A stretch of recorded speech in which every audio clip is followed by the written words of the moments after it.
Alright, welcome again people to MG Sports TV. Actually, I'm up on the road now. Play some Sunday morning football. Yeah, I got to test out my skills, you know. I mean, if I can do a thing. But anyways, this is just a quick video.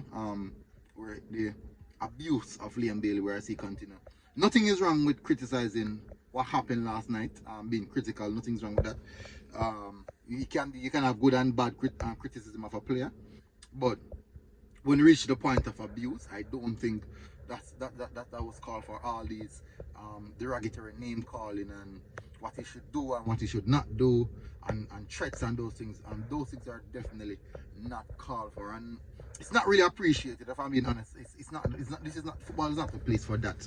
If you have your own stress and your own problems, deal with that yourself. Don't come take it out on football players who are trying to have fun and do the justice, do service for their country and their fellow teammates. So the abuse is certainly not necessary, people.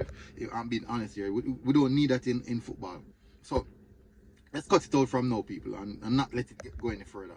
Big up, criticize. Nothing's wrong with criticize, but don't go to the line. Don't draw the line between to abuse. Don't go over the line of abuse, people. So criticize where it's necessary. Yeah, he didn't have a good game. He's not playing well, whatever. But don't go to the aspect of abusing the player. So people, smash the like button, please, and certainly share this content. Yeah, big up.